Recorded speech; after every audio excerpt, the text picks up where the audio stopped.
ভাই আমাদের একটাই মনে প্রশ্ন, কেউ আমার খারাপ ভাবে কি করুন না, মানে খারাপ খারাপ কথা। কথা বললেন না। আচ্ছা ঠিক আছে, আমি জীবনে আসি নাই, প্রথম আইছি। ঠিক আছে, বুঝতে পারছি, এই কথাবার্তা বুঝলে বোঝা যায়। তো আপনি যারা খারাপ কথা বলবে তাদের সাথে কথা বলার দরকার নেই, ওকে? না ভাইয়া না। আসসালামু আলাইকুম। প্রিয় দর্শক, আসসালামু আলাইকুম। জীবনের গল্পে আপনাদের স্বাগতম জানাচ্ছি। দর্শক, ক্যামেরার সামনে আছে একজন বোন, তার জীবনের গল্প শুনবো। দর্শক, ভিডিও তো নাম্বারটা থাকবে, বিস্তারিত জানতে চাইলে ভিডিও থেকে নাম্বার নিয়ে যোগাযোগ করতে পারবো। আসসালামু আলাইকুম। ওয়ালাইকুম আসসালাম ভাইয়া। কেমন আছেন? এই তো ভালো ভাই আছি। ভালো আছেন? নাম কি আপনার? আমার নাম তারিনা। তারিনা? হ্যাঁ। নাম তো সুন্দর। পরিবারে কে কে আছে? পরিবারে আমার একটা মা আছে আর একটা ভাই আছে। মা আর ভাই আছে, বাবা নাই? না বাবা নাই, বাবা ফেলা দিয়ে চলে গেছে। আচ্ছা, পড়াশোনা করছেন? হ্যাঁ ভাইয়া, পড়াশোনা করছিলাম 4 পর্যন্ত। ক্লাস 4? হ্যাঁ।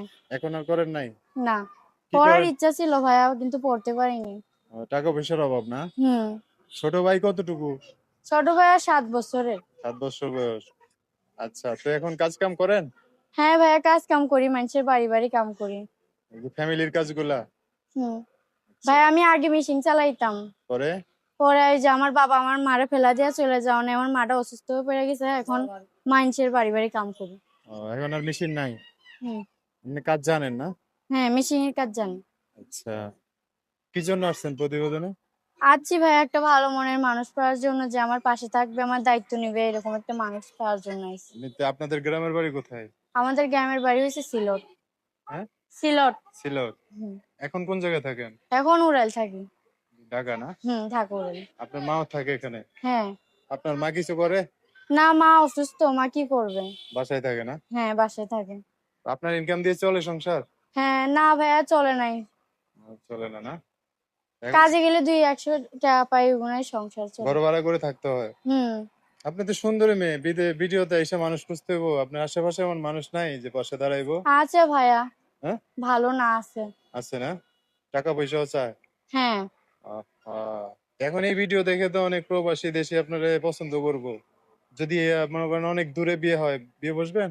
হ্যাঁ, অবশ্যই বসবো ভাইয়া, সে যদি আমার পাশে থাকে, আমার দায়িত্ব নেই, আমার ভালোবাসে, তাহলে আমি অবশ্যই বসবো। আর যদি কেউ প্রবাস থেকে ফোন দিয়ে বলে যে আমার জন্য অপেক্ষা করতে হবে 1 বছর 2 বছর, করবে? হ্যাঁ, অপেক্ষা করবো ভাইয়া। সে যদি ভালো হয় তাহলে ঠিকই অপেক্ষা করবো। অপেক্ষা করবেন, কোনো সমস্যা নেই? না। আচ্ছা, তো যোগাযোগ করবে কিভাবে? যোগাযোগ করবো ভাইয়া, নাম্বার আছে তো। নাম্বার? এটা হচ্ছে তারিনার নাম্বার। এই নাম্বারটা আমি সুন্দর করে স্ক্রিনেও লিখে দিব। বিস্তারিত জানতে চাইলে এই নাম্বার ফোন দিয়ে আপুটার সাথে কথা বলে সব জানতে পারবে। আচ্ছা, তো দর্শক ভাইরা ফোন দিলে ভালো করে কথাবার্তা বললেন, হ্যাঁ? আচ্ছা ঠিক আছে ভাইয়া। আর কিছু বলবেন? আর যারা ভালো কথা বলবে তাদের থেকে 2-1 জন আপনি বেছে নেবেন, হ্যাঁ। যার সাথে আপনি মিলে যাবে, অন্য সব বাদ দিয়ে দিবেন, ওকে? হ্যাঁ। তো দর্শক, আজকের ভিডিও পর্যন্তই। দেখা হবে নতুন কোনো ভিডিওতে। সবাই ভালো থাকবেন। আল্লাহ হাফেজ। আসসালামু আলাইকুম।